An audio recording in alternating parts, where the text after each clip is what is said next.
নমস্কার, অ্যাস্ট্রো রাজু চ্যানেলে আপনাদেরকে স্বাগত। আপনাদের সাথে আমি রাজু। আলোচনা করব আগস্ট 2024 সিংহ রাশির ওপর কী ধরনের প্রভাব আসতে পারে। রাশিফল অনুষ্ঠানে আগস্ট 2024 আপনাদের শরীর স্বাস্থ্য, আর্থিক স্থিতি, কর্মক্ষেত্র, ব্যবসা বাণিজ্য, এডুকেশন, দাম্পত্য জীবন, প্রেম, প্রণয় সমস্ত বিষয়কে নিয়ে এক এক করে আলোচনা করব আজকের এই অনুষ্ঠানে। সাথে আগস্ট মাসের রেসপেক্টে আপনাদের রাশি সাপেক্ষে কিছু গুরুত্বপূর্ণ ডেট তা নিয়েও আলোচনা করব এবং ভিডিও শেষে কিছু প্রতিকারকে নিয়েও আলোচনা করব আজকের এই অনুষ্ঠানে। তার আগে বলবো যারা যারা অনুষ্ঠানটি দেখছেন প্লিজ চ্যানেলটিকে সাবস্ক্রাইব করতে ভুলবেন না, আর যারা যারা সাবস্ক্রাইব করছেন তাদেরকে আমার অসংখ্য ধন্যবাদ। আগস্ট মাসের শুরুতে আপনাদের রাশি সাপেক্ষে গ্রহদের যে অবস্থান থাকতে দেখা যাচ্ছে, রাশির অধিপতি রবিকে গোচরে দ্বাদশভাবে অর্থাৎ কর্কট রাশিতে অবস্থান করতে দেখা যাচ্ছে। রাশির ফার্স্ট হাউসে বুধ ও শুক্রকে লক্ষ্মীনারায়ণ রাজযোগ তৈরি করে গোচরে অবস্থান করতে দেখা যাচ্ছে। দ্বিতীয়ভাবে অর্থাৎ ধনভাবে কেতুকে কন্যা রাশিতে অবস্থান করতে দেখা যাচ্ছে। সপ্তমভাবে শনিদেবকে স্বক্ষেত্রস্থ হয়ে কুম্ভ রাশিতে বক্রীভাবে অবস্থান করতে দেখা যাচ্ছে। অষ্টমভাবে রাহুকে মীন রাশিতে অবস্থান করতে দেখা যাচ্ছে। দশমভাবে বৃষভ রাশিতে মঙ্গল ও বৃহস্পতিকে অবস্থান করতে দেখা যাচ্ছে। 16ই আগস্ট রাশির অধিপতি রবি গোচরে কর্কট রাশি থেকে তার স্বরাশি অর্থাৎ আপনাদের রাশির ফার্স্ট হাউস সিংহ রাশিতেই প্রবেশ করবে। 25শে আগস্ট শুক্র গোচরে সিংহ রাশি থেকে কন্যা রাশিতে প্রবেশ করবে, নিচস্থ হবে, রাহু কেতুর অ্যাক্সেসের মধ্যে আসবে। 26শে আগস্ট মঙ্গল গোচরে আপনাদের রাশির একাদশ ভাব অর্থাৎ মিথুন রাশিতে প্রবেশ করবে। 5ই আগস্ট বুধ গোচরে বক্রী হবে রাশির ফার্স্ট হাউসে এবং 22শে আগস্ট বুধ পিছিয়ে যাবে আপনাদের রাশির দ্বাদশ ভাবে অর্থাৎ কর্কট রাশিতে। সৌরমণ্ডলে আগস্ট মাসে গ্রহদের এই যে গোচরগত অবস্থান তৈরি হতে দেখা যাচ্ছে তার উপর ভিত্তি করে এই আলোচনা, যার কিছু কিছু প্রভাব আপনাদের রাশির ওপর আসতে দেখা যেতে পারে। প্রথমে শরীর স্বাস্থ্যকে নিয়ে আলোচনা করব। রাশির অধিপতি রবিকে গোচরে 16ই আগস্টের আগে পর্যন্ত দ্বাদশভাবে অর্থাৎ দুস্থানভাবে অবস্থান করতে দেখা যাচ্ছে। রাশির অধিপতির গোচরে দুস্থানভাবে অবস্থান এবং 16ই আগস্টের আগে পর্যন্ত রবি ও শনি ষষ্ঠক যোগ তৈরি হতে দেখা যাচ্ছে, যার কারণে শরীর স্বাস্থ্যের ওপর এই সময় কেয়ারফুল থাকা উচিত। 5ই আগস্ট রাশির ফার্স্ট হাউসে বুধকে বক্রী হতে দেখা যাবে এবং পুরো মাস বক্রী শনিদেবের দৃষ্টি থাকবে রাশির ফার্স্ট হাউসের ওপর, যার কারণে এই সময় চেস্ট সংক্রান্ত কোনো সমস্যা, স্কিন রিলেটেড প্রবলেম, ইএনটি সংক্রান্ত কোনো সমস্যা, পেটের সমস্যা, ইনফেকশন, হাই বিপি সংক্রান্ত সমস্যা, ডায়াবেটিক্স এই জাতীয় সমস্যার প্রকোপ কিছু কিছু ক্ষেত্রে আসতে দেখা যেতে পারে। জাতকের মধ্যে ক্রোধ, জেদ এগুলো এই সময় বৃদ্ধিপ্রাপ্তির সম্ভাবনা, এই বিষয়ে নিয়ন্ত্রণ করে চলা উচিত। সাথে সাথে নিজেদের কথাবার্তার উপরও এই সময় নিয়ন্ত্রণ করে চলা উচিত। যে কোনো সিদ্ধান্ত নেবার বিষয়ে সতর্কতা অবলম্বন করা উচিত। হঠকারীভাবে কোনো সিদ্ধান্ত নেওয়া থেকে পুরো মাস এই সময় সতর্কতা অবলম্বন করা উচিত। যদিও 16ই আগস্ট রবি গোচরে রাশির ফার্স্ট হাউসে প্রবেশ করবে, জাতকের সমাজে মান, যশ, প্রতিষ্ঠা এগুলো বৃদ্ধি পেতে দেখা যাবে। সাথে সাথে আটকে থাকা কাজগুলি এই সময় সম্পন্ন হতে দেখা যাবে। তবে এই সময় অর্থাৎ 16ই আগস্ট থেকে রবি ও শনি সমসপ্তমে আসবে, যার কারণে শরীর স্বাস্থ্যের ওপর পুরো মাস কিছুটা সতর্কতা অবলম্বন করা উচিত। আর্থিক স্থিতি, কর্মক্ষেত্র, ব্যবসা বাণিজ্য কি থাকতে চলেছে। প্রথমে কর্মক্ষেত্রকে নিয়ে আলোচনা করব।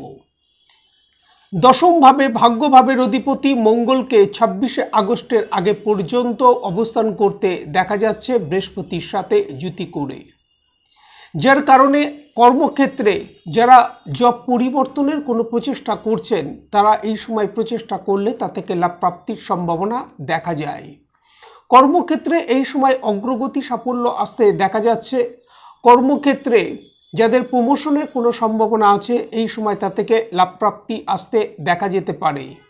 তবে শনিদেবের দৃষ্টি থাকবে রাশির ফার্স্ট হাউসের ওপর, তার বক্রী দৃষ্টির সাথে সাথে দশম ভাবের অধিপতি শুক্রের ওপরও দৃষ্টি থাকবে, যার কারণে কর্মক্ষেত্রে কিছু কাজ সম্পন্ন হবার বিষয়ে এই সময় ডিলে হতে দেখা যাবার সম্ভাবনা। কর্মক্ষেত্রে এই সময় যে কোনো সিদ্ধান্ত নেওয়ার বিষয়ে কিছুটা সতর্কতা অবলম্বন করা উচিত। সাথে সাথে কলিগদের দ্বারা এই সময় সমস্যা আসতে দেখা যেতে পারে, এই বিষয়ে খেয়াল রাখা উচিত।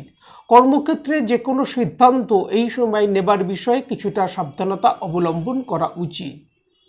ব্যবসা বাণিজ্য কি থাকতে চলেছে? সপ্তম ভাব থেকে আমরা সাধারণভাবে ব্যবসা বাণিজ্যের বিচার করে থাকি। সপ্তম ভাবের অধিপতি শনিদেব, শনিদেবকে স্বক্ষেত্রস্থ হয়ে সপ্তম ভাবেই বক্রীভাবে অবস্থান করতে দেখা যাচ্ছে। ব্যবসায়ের কারক বুধের দৃষ্টি থাকছে রাশির সপ্তম ভাবের ওপর 22শে আগস্টের আগে পর্যন্ত, যার কারণে ব্যবসায়িক ক্ষেত্রে এই সময় অর্থ আসতে দেখা যাবে। তবে ব্যবসায়িক ক্ষেত্রে এই সময় বড় কোনো ইনভেস্টমেন্ট বা সিদ্ধান্ত নেবার বিষয়ে সাবধানতা অবলম্বন করা উচিত।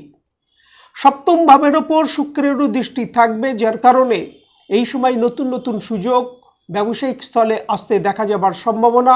তবে ব্যবসায়ের কারক বুধ বক্রী হবে, যার কারণে আর্থিক লেনদেনের বিষয়ে সতর্কতা অবলম্বন করা উচিত। সাথে সাথে যে কোনো ডিলের ক্ষেত্রে সাবধানতা অবলম্বন করা উচিত। 16ই আগস্ট রবি গোচরে রাশির ফার্স্ট হাউসে প্রবেশ করবে, দৃষ্টি থাকবে সপ্তম ভাবের ওপর। সরকারি ক্ষেত্রে কিছু বিঘ্ন বাধা এই সময় আসতে দেখা যেতে পারে। সুতরাং যে কোনো সিদ্ধান্তই নেবার ক্ষেত্রে কিছুটা সাবধানতা অবলম্বন করা উচিত। ওভারঅল ব্যবসায়িক ক্ষেত্রে আর্থিক দিক থেকে লাভ আসতে দেখা যাচ্ছে, সিদ্ধান্ত নেবার বিষয়ে সতর্কতা অবলম্বন করা উচিত। আর্থিক স্থিতি কি থাকতে চলেছে? দ্বিতীয় অর্থাৎ ধনভাব, অপরদিকে একাদশ অর্থাৎ আয়ভাব, উভয়েরই অধিপতি বুধকে গোচরে রাশির ফার্স্ট হাউসেই মাসের শুরু থেকে অবস্থান করতে দেখা যাচ্ছে। সাথে শুক্রের সাথে যুতি করে অবস্থান করতে দেখা যাচ্ছে। অর্থ এই সময় আসবে, ইনকামের ফ্লো যথেষ্ট বৃদ্ধি প্রাপ্তির সম্ভাবনা। সাথে সাথে খরচের পরিমাণও এই সময় যথেষ্ট বৃদ্ধি পেতে দেখা যাচ্ছে, এই বিষয়ে নিয়ন্ত্রণ করে চলা উচিত। এডুকেশন কি থাকতে চলেছে? চন্দ্ররাশি সাপেক্ষে আমরা পঞ্চম ভাব থেকে সাধারণভাবে বিদ্যার বিচার করে থাকি। পঞ্চম ভাবের অধিপতি বৃহস্পতিকে গোচরে দশম ভাবে অবস্থান করতে দেখা যাচ্ছে। সাথে সাথে পুরো মাস ভাগ্যভাবের অধিপতি মঙ্গলের দৃষ্টি থাকছে রাশির পঞ্চম ভাবের ওপর। বিদ্যার্থীদের বিদ্যাক্ষেত্রে অগ্রগতি ও সাফল্যের বিষয়ে এই সময় ভাগ্যের পূর্ণ সহায়তা প্রাপ্তি আসতে দেখা যাচ্ছে। সুতরাং এই সময় কোনো যদি এক্সাম থাকে তা থেকে লাভপ্রাপ্তি আসতে দেখা যাবার সম্ভাবনা। তবে সমস্যা যেটা থাকতে দেখা যাচ্ছে, বিদ্যার কারক বুধকে গোচরে 5ই আগস্ট থেকে বক্রী হতে দেখা যাবে, যার কারণে এই সময় বিদ্যার্থীদের বিদ্যাক্ষেত্রে মনোসংযোগের অভাব আসতে দেখা যাবার যথেষ্ট সম্ভাবনা। বিশেষত বুধকে শুক্রের সাথে যুতি হতে দেখা যাচ্ছে, যার কারণে মনোসংযোগের ব্যাঘাত এই সময় আসতে দেখা যাবার যথেষ্ট সম্ভাবনা, এই বিষয়ে খেয়াল রাখা উচিত। দাম্পত্য জীবন কি থাকতে চলেছে? চন্দ্ররাশি সাপেক্ষে আমরা সাধারণভাবে সপ্তম ভাব থেকে দাম্পত্য জীবনের বিচার করে থাকি। সপ্তম ভাবের অধিপতি শনিদেবকে সপ্তম ভাবে স্বক্ষেত্রস্থ হয়ে অবস্থান করতে দেখা যাচ্ছে। শনিদেবকে বর্তমানে বক্রীভাবে অবস্থান করতে দেখা যাচ্ছে, যার কারণে সিংহ রাশির একটা অংশের দাম্পত্য জীবনে এই সময় ছোটোখাটো কিছু না কিছু সমস্যা আসতে দেখা যাচ্ছে।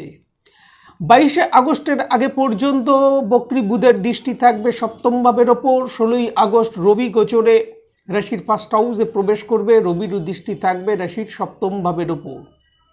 দাম্পত্য জীবনে এই সময় ছোট ছোট বিষয়ে আর্গুমেন্ট, বিনা কারণে ভুল বুঝাবুঝি, ইগো ক্লাসেস এগুলো আসতে দেখা যেতে পারে কিছু কিছু ক্ষেত্রে।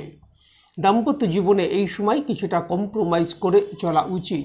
ভৌতিক সুখের কারক শুক্র গোচরে রাশির দ্বিতীয় ভাবে 25শে আগস্ট প্রবেশ করবে, কেতুর সাথে যুতি হবে, সাথে সাথে শুক্র নিচস্থ হবে দাম্পত্য জীবনে, যার কারণে কিছুটা কম্প্রোমাইজ করে চলা উচিত এই সময়। প্রেম প্রণয়কে নিয়ে বলবো, প্রেম প্রণয়ের ক্ষেত্রে একটা স্বাভাবিক রেজাল্ট এই সময় আসতে দেখা যাচ্ছে। পঞ্চম ভাবের অধিপতি বৃহস্পতিকে গোচরের রাশির দশমভাবে অর্থাৎ কেন্দ্রভাবে অবস্থান করতে দেখা যাচ্ছে।